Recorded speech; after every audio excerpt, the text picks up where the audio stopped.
All right, I am recording. My name is Michael Charest. I live in Suffield, Connecticut, and I'm doing a talk today for the San Antonio ICF chapter, focused on helping you with your sales and marketing and tying that to the ICF core competencies. Are you back, Aurora?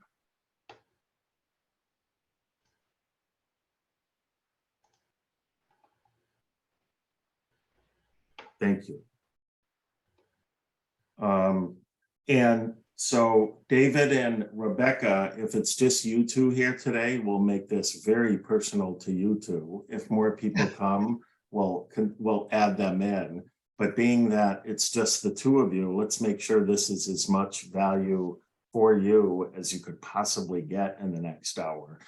Rebecca, being that you were here first, is there anything in particular that you might be looking for today that whereby I can be most helpful? If so, why don't you share it? If not, no worries at all.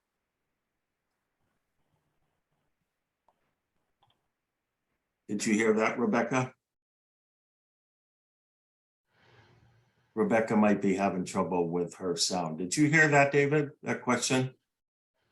I did. And is there anything in particular you might be looking for today that we can be most helpful with? If so, great. If not, no worries. Well, I'm interested in several things that you might have to say, but probably what caught my attention in the, the announcement that went out about this was I get bombarded with the LinkedIn invite request for, we'll help you grow your business to whatever. And I summarily dismiss those. But you also talked about, what I got out of that was, ignore those guys, listen to what I've learned. And that's what brought me here. Does that make sense? Yeah. Tell me, what is it that, so to make sure I did understand that, you get a lot of requests. Hey, you want to be friends and I can show you how to grow your business. It's happening insane. I've been coaching since 1998 and I cannot believe how much. I wonder sometimes, are there any coaches who do any coaching anymore beyond helping coaches grow their business, like a feeding frenzy? I heard you say that again. Sorry, David. Or teach coaching. Yes. Yeah, right. Teach coaching, right. And so what you said is you kind of ignore those and focus on what you learned about coaching and or growing your business and just trust in that. Is that what I understood? Did I get that right? Okay. Yes. And Rebecca, I don't know if you had heard the question before. Oh, and for some reason, we're not hearing you.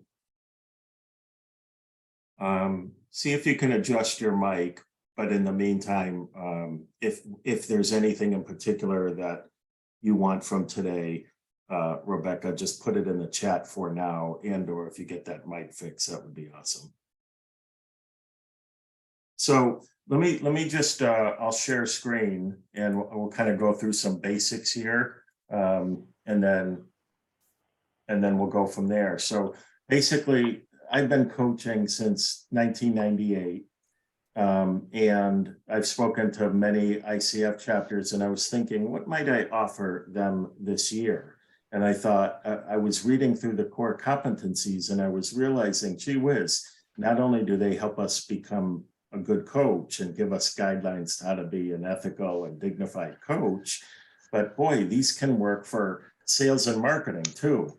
And I find that most coaches dislike or maybe even hate sales and marketing. And if we show coaches how sales and marketing is very much tied to the core competencies, I think it can bring a lot of positive to business development rather than a lot of the negative, which we see. So the average coach, I don't know that you guys know this, but the average coach per the ICF makes about $47,000 per year. And I don't know what you think about that number, if it's good, bad, or indifferent, but I don't think 47K is a great number. I would like coaches to be earning more income, living a more prosperous life. I'm not saying that income is everything. It certainly isn't. I don't think most coaches got into coaching to earn a ton of money. There's better and easier ways to do that. And I do think it's important. It's nothing to be ashamed of. We're in business of serving people, in essence, to help them reach their goals and dreams. And golly, the more people we're helping and the better work we're doing, the more income we have. And it's income that's traded for helping people accomplish some great things. So I just want people to be more successful and more prosperous. And if we look at some of the core competencies here, these are the ones that I think specifically tie to sales and marketing. And so we're going to cover that today. And again, once I get through these first couple slides, you guys will kind of make this as much about you as anybody watching. But demonstrating ethical practice embodies a coaching mindset. Our sales and marketing should very much always be done in an ethical and dignified way. And we shouldn't be lying or fibbing or exaggerating like I know a lot of people do out there. Frankly, a lot of the business development coaches are doing exactly that. And when they are, we should run the other way. And the more we embody a coaching mindset, the better our sales and marketing is. The more we're cultivating trust and safety, the more we're maintaining our presence and being strong and powerful and really challenging our prospects and our clients to step up and, do the things that your coaching helps them do, the better our sales and marketing is. A complimentary consultation, which we'll be covering in a little bit, is all about listening, asking questions. The complimentary consultation, which is essentially, quote, the sales process for us as coaches, is coaching. And when we get that, we say, basically, I'm being very simplistic, but basically the complimentary consultation is a coaching session. And then at the end, you say, would you like to hire me? Like, that's it. Again, being simplistic to make a point. So, but boy, that the more we can be coach like, the better. And then of course, all of this is to help our clients learn and cultivate their learning and growth and helping them grow and be all that your coaching helps them be. So I'm going to just pop off the screen. Anything here in particular call to either one of you as, oh, wow, I'm already beginning to see how this can be embraced in a positive thing? If so, just share any thoughts you might have, and or I'll just kind of continue and then we'll get into the more specific of this. I just want to check my sound. Can y'all hear me now? We can hear you, Rebecca. Okay, I can hear you now too. So. You sound terrific. Okay. Any questions or comments thus far? So I think I like keeping marketing simple, and I like to view marketing as a train. Okay, so I'll just share this with you, then I'll come back and we'll talk about it as it relates to your business. But again, I like street smart language. I like simplicity. And to me, marketing is a train. The most important part of the train is the engine. The engine is what drives the train, and those represent our active marketing strategies. Okay, the cars of a train are important. It's what we're delivering, but the cars don't move on their own. They need an engine to pull them. Those represent our passive marketing strategies. Are they good? Are they important? Yes. Are they as important as active? Absolutely not. The engine is what drives it. Keep in touch, the caboose, also very important that we keep in touch with our prospects. We continue to serve them, whether they pay us or not, going back to that, being ethical, being compassionate, caring about our people. We want to keep in touch with our prospects and keep in touch by serving them. And then we also want to be diligent about our follow-up, which is represented by the tracks. So that is marketing in a nutshell, being clear on what our 1 or 2 active strategies are, what our 1 or 2 passive are, what our one keep in touch strategy is and what our one follow-up strategy. So if you do 2 active, 2 passive, 1 keep in touch and 1 follow-up, that's 1, 2, 3, 4, 5, 6 strategies maximum that you need, that you can have for your business. You can have more and you can have less. You can go as far as low as 4, 1 active, 1 passive, 1 keep in touch and 1 follow-up. And that's all you need. All these other things we're hearing about, click funnels and apps and what's the artificial intelligence, and here, you know, here's how to have the most perfect website with Google Ads and tracking, all that stuff, all great, not necessary if you don't want it. You can have a nice, simple, clean, 6-figure coaching business if you want it, by just following the marketing train. And we're going to go in specific into what each part of this train comprises of in terms of these strategies. But before we do, questions or comments just on the train? I think it's interesting, and the reason one of the reasons I signed up for this is I have been coaching in an organization for the last 8 years, and now I'm planning to go out on my own. And everything that everybody tells me is, you got to have a website, you got to have a website, you got to have this, you got to have this. And when I saw the advertising for this, I went, I got to go hear what he has to say, because this is so different than anything else that I have heard and that people tell me. So why do you have thoughts as to why that might be, Rebecca? And I'm not looking for any specific answer. Why is it that something like touting this talk seems so different than what else is out there? Well, I think that one of the things, you know, that one of my coaches has told me, and that other people in our coaching, in our ICF group have said, is that you have to have a place for people to go and find you. So you have to have this website that they can go and find you on, and it has to be updated weekly and this and that and the other. And I'm just going, I don't want to do all, you know,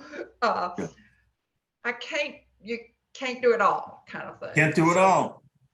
One of my favorite sayings, and I believe this came from Tony Robbins, and I don't know that he invented it or came up with it or somebody else, but I do recall my memory is of him saying it, is you can do it all, you just can't do it all at once, right? Like, yeah, I could do this, and this in my life, or focus on this, and this in my business, but I can't do all of that at once, right? Like, let's take it one step at a time.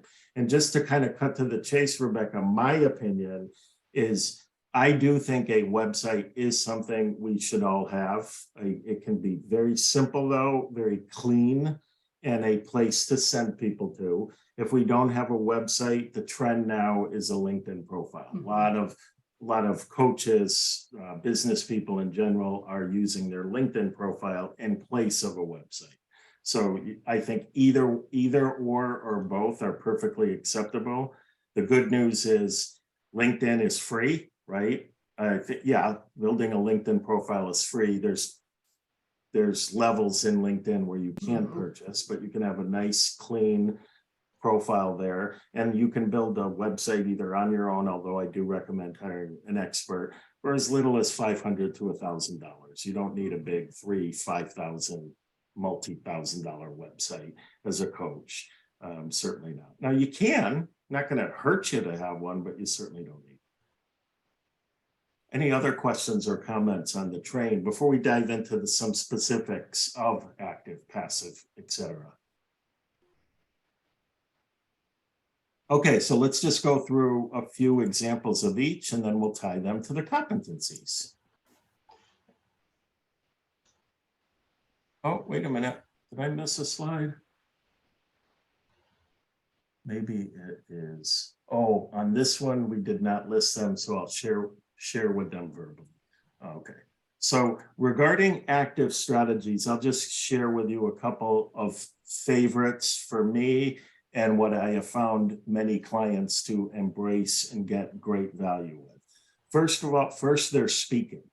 So speaking like I'm doing today, typically speaking for free, presenting to associations and or other groups in your market, and offering people a complimentary consultation that leads to clients. Not everybody accepts a consultation. Not every consultation becomes a client. But on average, what we found, and this doesn't sound like a big number, but when you run the actual numbers, this one strategy alone can make you up 6 figures. But on average, 6% of your audience will become a client. Okay. And so again, you might say, like, what's 6% of 2? Do we have 2 people today? 6% of 2 is 0 point something something. So chances are, and I'm just having fun with you guys, I won't get a client from today, right? There's not enough people. So, but I'll offer you guys a consultation in case you might want to work with me. And I'll do it quickly and seamlessly. Not a big deal, nothing to be ashamed of. Some people sign up, some people don't, but that's a great way to grow your business. Another great way is networking. Networking within your target market, right? So that part's key. Networking within your target market. When you're out and about with people that you can serve and you're being a good coach and you're asking about them and you're talking about them, when and if you feel, gee whiz, this person might be somebody I think I can coach, then you offer them a consultation and you just do it in that way. Hey, one of the ways I grow my business is coming to networking events like this and meeting wonderful people like you. Here's how I coach people like you. Might you be interested in having a complimentary consultation with me to see if we might be a fit to work together? That's it. And we'll get into that more as this presentation goes, but that's a great way. Strategic alliances is another excellent marketing strategy. That's kind of forming I say the word partnership in quote, air quotes, not literally a partnership, but an alliance, a partnership with other people that might cater to your target market. So real quick, the way I started growing my business way back in 1998, I wasn't a business development coach. I just called myself a life coach. And I remember I said, I help you reach your goals and dreams, whatever they are. That's what I do. That's literally how I described it. So I formed a partnership with a chiropractor because I found a chiropractor that did open adjusting. This is in Redondo Beach, California. Very charismatic guy, 6'4", handsome. He was a chiropractor in this old historic landmark home. And he had 5 tables in a beautiful room, and 5 people would be getting adjusted as he went down the line. And while he's adjusting them, he's saying things like, hey, David, how's your low back? Oh, Dr. Dave, that's where I'm feeling, that's where I need help. Okay, I'm going to get you fixed up today. And by the way, did you know that typically low back pain is a symptom of control? Talk to me. What are you trying to control things in your life? And he would get people to open up. Oh my God, Dr. Dave, as a matter of fact, money issues, etc. And so to make a long story short, I went to him and I said, do you know what coaching is? You might want to offer coaching to your chiropractic clients. And it took a while for him to trust me and for us to develop a relationship. But fast forward about 2-3 months later, he referred 13 clients to me in a matter of 6 weeks. 13 clients, right? Like my business was now official. I think I had 3, maybe 4 for the previous few months combined. And then that clicked me into gear. So I just share that as an example of think where your prospects are, who they use as service providers for anything else in their life, and consider forming a partnership with them. That's a great marketing strategy too. There are many others, but I'll just stop there. Any question as to what the engine or active strategies represent? And if you have any specific questions about things you're doing or thinking of doing, feel free. Use this time to make sure you guys get what you want.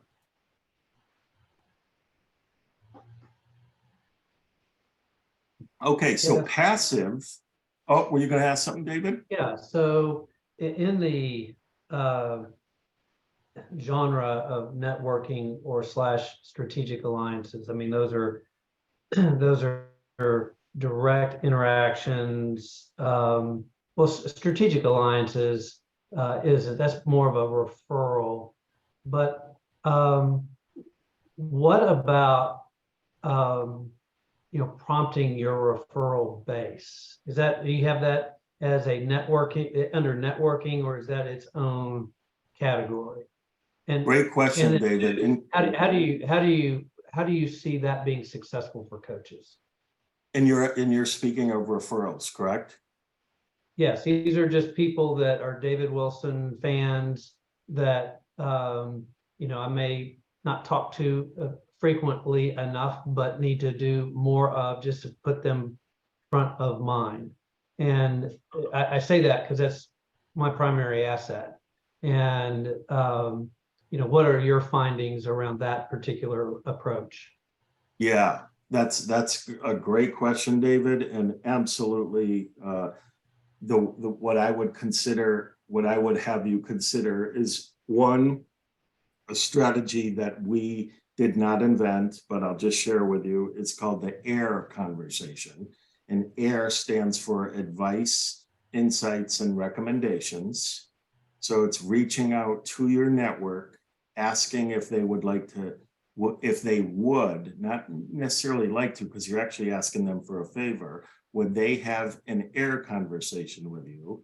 You share what it is and you get from them advice, insights, recommendations. So you ask them, this is what I do. Do you know anybody who could benefit this? Do you know where I might speak? Do you know any networking groups I might go to? And it's pretty awesome when people are asked for their help or their feedback. They like to give it and they want to step up and help you, David.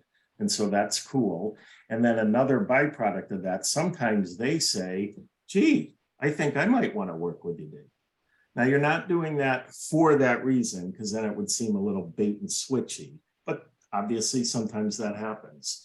And then the other thing I'll just say quickly, and then feel free to ask more questions. To me, the best way to get referrals are to set up referral meetings. So, like, let's say you were a client, David. I wouldn't say, hey, David, if you can think of anybody who might benefit from my coaching, that's a soft way to do it. What I would do is say, hey, David, now that you've had some success, do you mind if we set up a 30-minute meeting where I can for us to talk about you referring me? Flat out, very direct, very open. And then what happens in that conversation is you actually guide people on how to refer you, because they're not thinking right deeply. We should, right, but you help them. That's right. That's right. Yep. Is that helpful, David? Yes, thank you. And those are two great strategies, by the way. If we continue to passive, and feel free to continue to ask questions about active, but passive are things like what you said, Rebecca, a website. A website's important, right? But does a website in and of itself do anything? No, it just sits there. It's what you do with the website that makes it active. So making it search engine optimized makes it more active. I personally do not do that. I don't bother with that. It's not, I focus on other strategies. So for me, I kind of consider our website, my website, as almost like a fancy business card or a brochure. So I'm directing people, hey, you signed up for a complimentary consultation. Prior to our consult, I invite you to go to the website and see our products and services so you can kind of come with an idea of what you think might be a fit for you. Or, hey, sending an email to our newsletter list saying, hey, I just popped up a 3-page free ebook on how to select your target market and niche. Click here to go grab it, not only for yourself and to pass it on to your colleagues. So I'm driving people to the website. That's, business cards or brochure or LinkedIn profile. Those are all examples of passive. Keep in touch is, simply put, it's either doing an e-zine, sending an an e-article, there's so many words, an e-newsletter, or a video. And typically it's doing that once a week, whereby you're sharing with your list useful information, right? So for example, I write a weekly newsletter. I keep it to 200 words or less. I want people to be able to read and digest it in under 2.5 minutes. And I work hard on thinking of something that I could give people to gnaw on, to think about, to help them in the growth of their business. And that keeps me top of mind. So when and if they think, gee whiz, I should hire Michael, or I really need a business coach, then boom, I'm the person they call. And it's crazy, you guys, how I just got an $8,000 client a week and a half ago. She's been on my newsletter list for 18 years and just hired me for the first time. That's an extreme example, but I share that's not uncommon as the months and years progress, and you continue to be a good steward and serve people through an e-newsletter. And then follow-up is simply follow-up, right? Making sure that you're not bashful about reaching out to leads, reaching out for opportunities, and following up. If you're not getting answers, the phrase I like to use is, I say, I like to be, hi, Rebecca. Last week you said you wanted a consultation. I see that you haven't scheduled it yet. Just want to check in. I want to be a good steward, but not a pest. That's the phrase I like. So here's the link again. If you've changed your mind and you don't want a consultation, just let me know, no worries. But those little follow-ups make a difference. And how much of a difference we found through an informal study of my clients, that it's about 37%. So if you did $63,000 in revenue without doing follow-up, it would have been 100 if you did your follow-up. And so to me, that's like, oh, wow, that's a big number. Any questions or comments before we tie these to the ICF core competencies?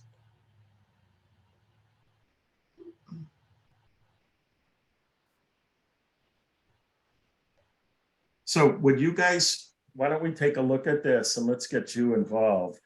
Pick anything you see on here thus far where something we either talked about already or just you're thinking through this is an example of any one of the core competencies. I think the cultivating learning and growth, that would be you're keeping in touch, you're sending your newsletters, That right there is such a great one, Rebecca, right?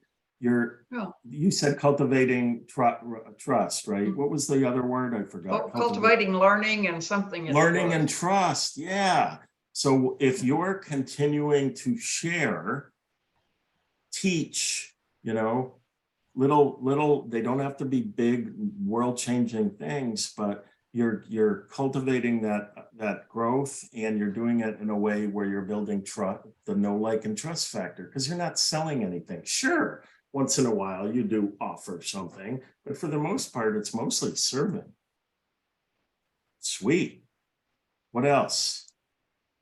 What other way does marketing, and we're going to get to sales in a minute, but does marketing tie to any one of these competencies? Yeah, I mean, I don't know if this is in the line of sight of what you're looking for, Michael, but trust and safety is, really part of what I think has to come across in your marketing and your interactions with folks. In fact, I don't find, well, let me say it this way. I can't think of a time where I had somebody call me and say, oh, I saw your website, or I saw this and I want to hire you. It just doesn't work it hadn't worked that way for me. And it is, it comes from a broadening network of people that know me and trust me. And when they are known and trusted by others and they refer, that's when that occurs, right? And actually that's just an open doorway, because that doesn't mean I'm trusted by that person. I have to garner their trust. And so that whole building that container of safety and trust is true in the sales and marketing process as well. I could probably speak more to that, but I'll be brief and just say, to me, that's what stood out the most out of those core competencies. That's awesome. And I like that, David. Like, would you, tell me if you agree with this, when somebody refers you and let's say Becky refers me to you, and you really like, I'm sorry, I wanted to say Becky refers you to me. Michael, I think this guy David might be somebody you should talk to.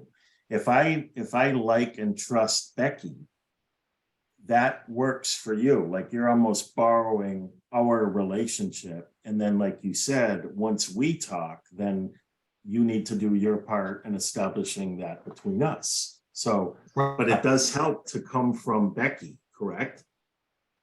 Well, sure. And that Becky, so Becky has built trust with me through whatever interactions, right? And yet she also, it could be that she was a client of mine, or maybe a direct report of mine who worked for me for years. I have a lot of those. And so they have a trust in that type of relationship. But there's also trust in her referring me, right? Which is, are you, Michael, going to take care of me? Are you going to honor Becky in the way that I interact, right? So there's some trust building in the triangle, right? Absolutely. Yeah, I really like that example, because it shows that the way I view it, it's like, yeah, the trust and the relationship of referrals it's like a step. You're already kind of coming with some cachet, if you will, because of the trusted partner that's referring, and you got to do your part too, or we have to do our part. But that's good to think about it that way. David, what were you in corporate America? Did I get that from you saying direct reports? Yeah. What was your business? Well, I was industry. Am I off mute? Yeah. Really working in several different corporate positions for large corporate companies. I've been a CIO, a COO, a CAO, and CEO. Nice. So C-suite. Yeah, and so, but not to get too far, but I had an executive coach for many years, and now he's a colleague and friend, but who taught me a coaching style of leadership, and I just fell, and I was successful when I was successful. Let me say it that way. When I was successful, it was always by growing, developing, and deploying people. It had nothing to do with my technical skills. It had everything to do with rallying the people behind. The way I talk about it is integrating the matters of business with the hearts of people, and really building out two systems. There's a business system and a social system, and the social system is the hard part. The business system is usually the easy part. That's awesome. I like the way you're taking from your work before your work with a coach, and it sounds to me like you're kind of developing your own way or methodology, if you will, to help people. Right. I mean, I have a framework that I use, and that's really can be just executive coaching, which, by the way, turns into a lot of career coaching for middle-aged folks. That's an interesting niche I've developed. 55, 60-year-olds coming to me and saying, help me figure out what I'm going to do the rest of my life. And it's like, oh, okay. Yeah. I'm about that age, and I get that. That's what I'm doing. But yeah, it plays off of each other, and the trust element comes from my network of people I've worked with and for those 25, 30 years. Yeah. Yeah, that's awesome. That's if you're not, how long have you been coaching, David? Did you give all that up? Well, it depends on how you want to count. I left my last corporate position in 15, and started my coaching practice then, but then ended up helping a company. I became their CEO for 2.5 years to help them with some succession and things of that sort. I continued to coach a little bit on the side, but I've stepped away. I actually sold it, stepped away, and now I'm ramping back up to full-time deal. I'm not going back again. I'm staying out. They'll try to suck you back in, but you're Yeah. gonna hold your ground. Yeah, exactly. Yep. And then that's awesome. And then Rebecca, similar, you are or were working for a company, but venturing out on your own, correct? I still am working for the company. Yeah. Mm-hmm. And do you know, are you thinking about venturing on your own, or are you doing Yeah, I am. I'm looking at early next year to Good for you. pull the cord. Yeah. Good for you guys. Okay, I'm going to just zip over here. We'll do a couple things on sales. So it's, this isn't, once again, rocket science, and I view, sorry guys. I view sales has such a negative consultation to it, or connotation, but all sales is a complimentary consultation. And one of the challenges I think coaches have trouble with is just being open and honest with people about what a consultation is. It's not a free coaching session. It's a consultation which is a mutual interview. It's an opportunity for them to experience your coaching and receive value. It's an opportunity for them to determine if they want to work with you, and for you to determine if you want to or are fit to work with them. So I find that when you explain to people, when you invite people to a consultation and you let them know what it is, and I personally, you don't have to use this, but people, like when I invite people, sometimes they'll go, what's that? And I'll say, well, basically it's a mutual interview. And then I'll just say, I'm gonna do some coaching with you. And all the while you're kind of getting a sense for me, and gee whiz, do I think I might want to hire this guy? And I kind of put it in that street smart language. And then it's also an opportunity for me to kind of learn about you and where you're at with your business, because I don't just take on any client. I only invite people to work with me if I'm confident I can help them and they're going to get a return on their investment. And so that just takes all the bait and switch, the elephant in the room. What is this? Is he or she going to ask me to work with them? It's telling them right up front. And so before we dive into a little bit more on that, any questions or comments on that? So just real quick, if you're somebody who gets a little nervous or squeamish about asking for the business, do you see how setting it up this way can help you? And if so, how? Rebecca, you're nodding. How does setting it up this way help you? Well, it starts out establishing that relationship that is so important for a coaching Yeah. relationship. You know, So it's meeting the person where they are, and it's just very good. It's meeting them where they are. It's being truthful and mhm. ethical and upfront and honest with them. The other thing that I like about it is again time to kind of that moment where you say, hey, you know, do you want to work with me, or however you word it. It kind of takes that pressure off, because you've told people that you're going to ask them.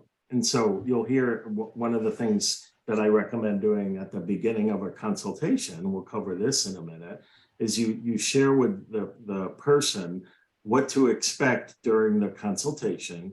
And you share with them, if at the end of, you know, towards the middle to end of our consult, if we think we might be a fit for each other, we'll talk about working together. How's that sound? You say that right at the beginning of the call.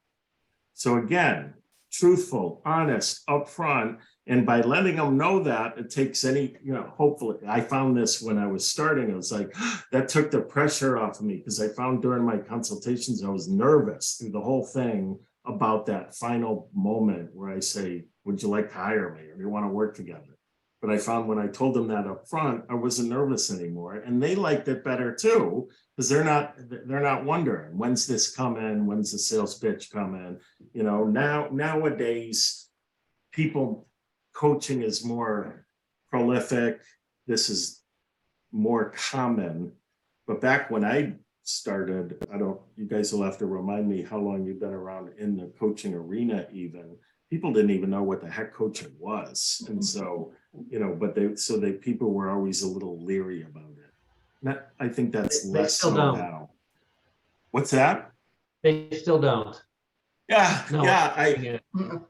It's amazing how many people still don't, and it's so much better than it used to be. Like, but yeah, you're right. It's amazing how many still don't. My picture looks crooked. Does it look crooked in the video? I just noticed it's. I think I must have hit it with my chair. Could be the camera angle. I better be careful, or it's gonna fall off. That looks so terrible. Oh my God, I'm embarrassed. Okay, let's go to.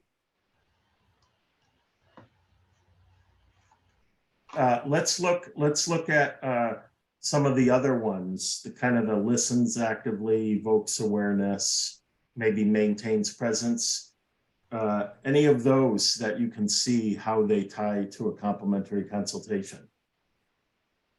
Oh. Mhm.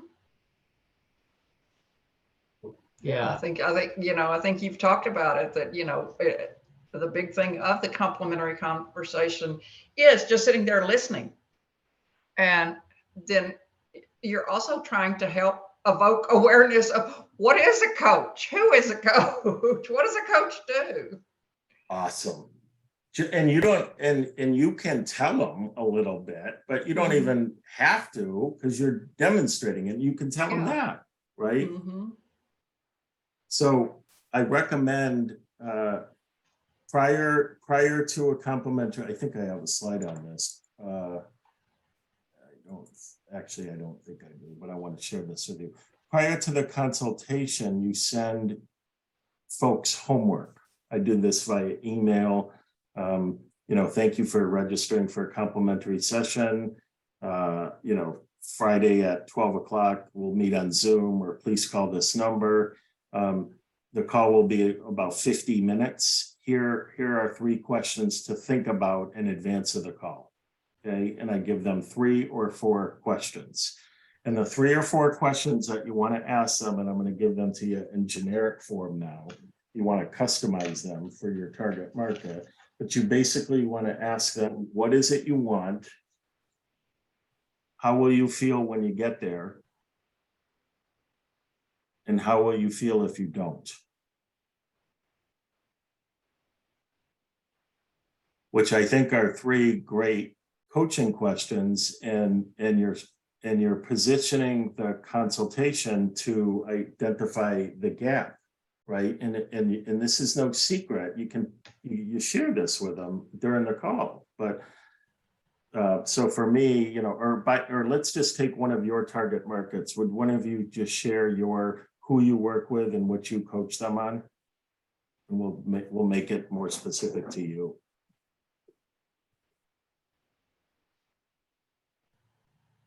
Either one of you want to share or what you're thinking about? Yeah, so just to make sure I understand the question. Yes. Go ahead. Yeah, so a typical client, is that what you're asking? Yeah.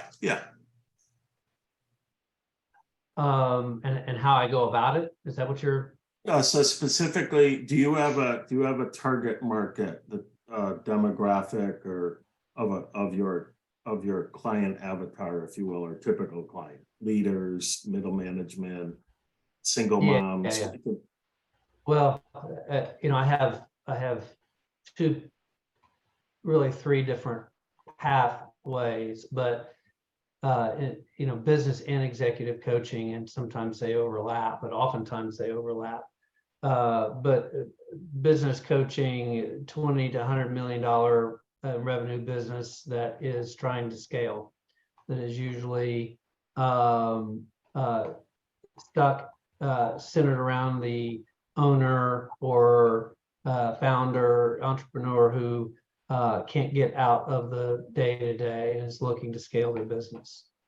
That has a true appreciation for the importance of their people. The two, if they're wanting to scale and they care about their people, then they're my client. Perfect. And then what comes along with that are usually, I say executives, they're professionals. Twofold.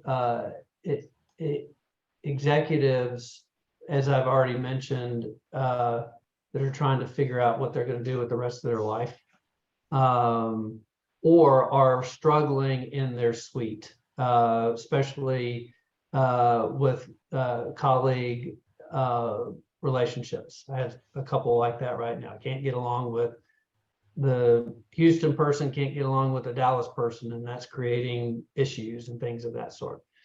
Okay. And then developing, I have two proposals out right now for two folks that companies are wanting to promote and feel like that they need some help. So I have a couple of those that are in my crosshairs. Okay.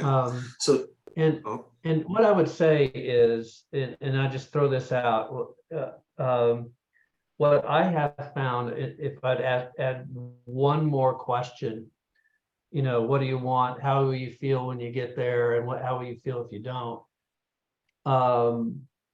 What is it worth to you or the business if you were to achieve that goal? Perfect. And I ask for a dollar amount. I mean, is that $50 million? Is that $5,000? Is it 500, or is it not worthwhile? Because then you can quote your fee in terms of a return on that investment. And the minute they think I'm a cost, no good. The minute they feel like I'm an investment, then that totally changes the mindset. And you have to have just like a coaching session, you have to have a great definition of what success is and be able to measure it going into it. If you can get that, then it changes the whole relationship away from, oh, I just have to do this because I think I ought to do it, but dang it, it's costing me money, to I'm really adding value to the business. Bingo. So that's it right there. So just real quick, number one, add that fourth question. No doubt about it.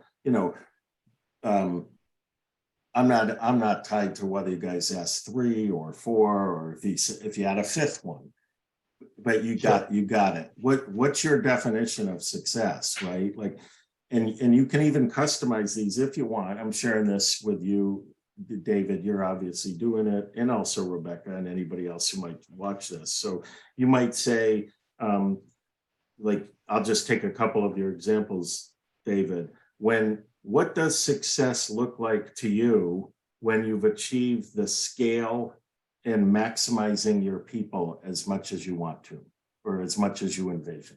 Just one example. Or when you're no longer struggling with your C-suite relationships, but rather harnessing them, what results might you expect from that? And you get them thinking about, oh my God, when I'm not fighting with John anymore, gee whiz, we could actually come together and our divisions would go, and they start talking like that. And this could be any target market. Conversely, when that happens, what impact is that going to have on your life? Oh my God, I'm going to sleep better. I'm going to be more excited about work. My relationship with my spouse is going to improve because I'm not going to be so crabby anymore because et cetera, et cetera. And this is what happens in the coaching session. And then you can also say, hey, do you agree a lot of people don't achieve their goals? Like, so if this were to work, what's that going to do for you? And get them to feel the pain. And then that great question of what's it worth? Like, and Rebecca, and anybody listening, for those of you that don't do business coaching, it's still a good question to ask about the worth, the value, the return on investment. Not everybody's looking for a money dollar return. Investment in your time and your relationships. It's a phenomenal question. So any questions or comments to how can you see a consultation? They're talking, they're answering your questions. It's a beautiful thing. Yeah, and what I like about the two feels, feel if you do and feel if you don't, those are your bookend motivators, right? There's I want to achieve something, but we all know that the threat of something tends to be more motivational than actually making it to the next level, right? Yep. Yeah, again, it's funny, I haven't watched or read Tony Robbins in a long time, but he made such an impression on me back in the day. But he calls it the twin forces of pleasure and pain.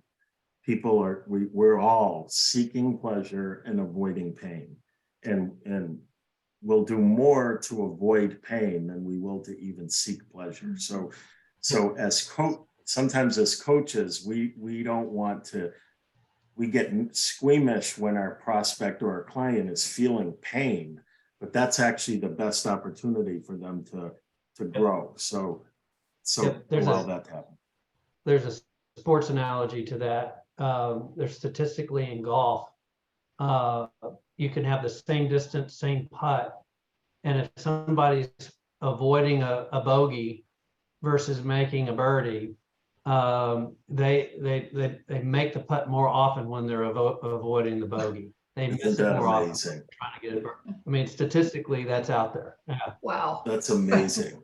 That's amazing. And golfers will often say a solid putt for a bogey means more to me, right? And it helped me win the tournament more. That bogey I saved on number 12 was a huge turnaround. They'll say that more than they'll talk about their birdies. It's a good point. Right. So we talked about the sales process, the marketing process, and how they tie to core competencies. Let's just pause and give the mic to you guys. Any questions you have, anything you want to know or want feedback or guidance from any aspect of your business, pricing, target market, business planning, handling ask away. I'll guide you a little bit if you have anything. Yeah, I have an observation and a question, and back to your core competency, back to the consultation. It just may not be the right approach, but I tend to go in thinking that if I do all the talking, I'm in trouble. And in fact, if I mainly listen, that, I will get my coaching pitch in.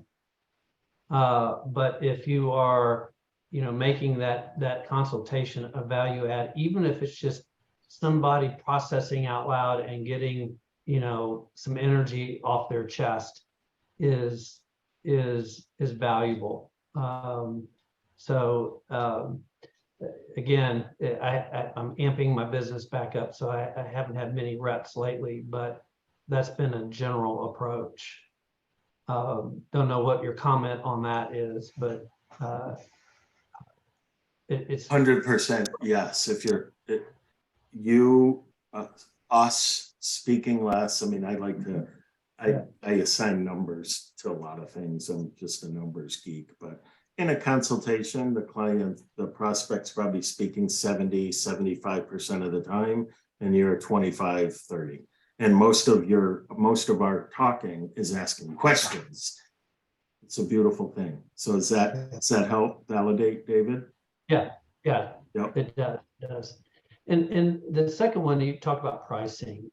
I don't have a great grasp, and I'm sure the range is wide, but where can we see what the competitive forces are in terms of average coaching engagement price, so on and so forth? Is that data out there? That's a great question. If it is, where I think you would find it is on the ICF website, coachfederation.org. I know where I got the statistic of the $7,000, that came from their annual report. So each year, I think, might not be yearly, but they do a big survey of the members and the market. They compile all the data and they publish it. I don't know if one of the things they ask about and publish are fees, but if they do, that's probably where it would be. Does that help? And I can give you, if you guys want, from what I've seen, having coached hundreds of people, I can share with you the basics, but that's if you're looking for specific data, I imagine that's where it would be. Yeah. Okay. I'd be interested to hear the basics. Yeah, I'll do this quickly. If you feel free, if you want to email me, I'll put some more time into it. But like for non-corporate coaching, so it can be business or personal, but you're not coaching and the company's not paying for it. A low coaching amount might be something like 500, let's say 400 to 650 a month. Middle, or let's even just say 400 to 600. Middle might be 600 to 750. And if you're charging, 750, 1,000, 1,500 a month, you're on the high end. On the corporate side, you would at least double that.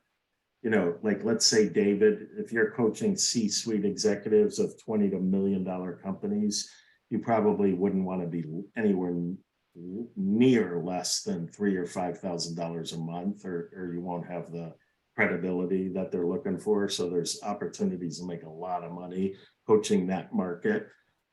I kind of pause there. I mean, there are coaches charging 10 grand a month for 2 or 3 sessions. It's crazy what the hourly rate comes out to be. Although, do not charge by the hour, you guys. You definitely want it to be by the month or in another way. But that's I'd say those are kind of some standard guidelines. Okay, thank you. Any other questions or comments?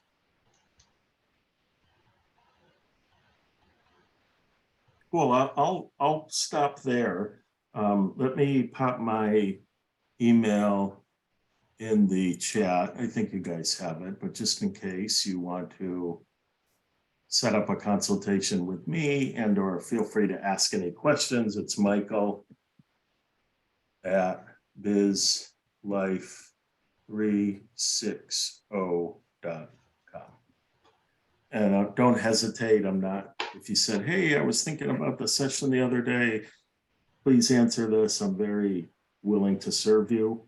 And if you want a consultation to talk about if we might be a fit, I do both one-on-one and group, depending on what works best for you or what your price sensitivity is, as well as VIP days.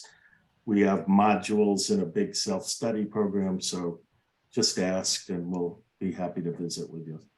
Any other questions or comments before we break and go enjoy lunch or a lunch break or whatever we're doing about this time of day? I think it's been some great information. I really appreciate it. And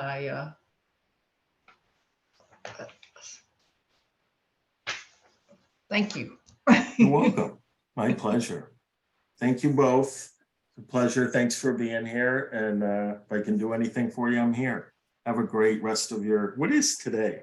Tuesday? Can you believe it's April 18th already? That boggles my mind. Every time I see the date, I'm like, where is 2023 going? Have a good one, you guys. Thanks, Michael. Appreciate it. Thank You're you. welcome. Appreciate Bye-bye. it.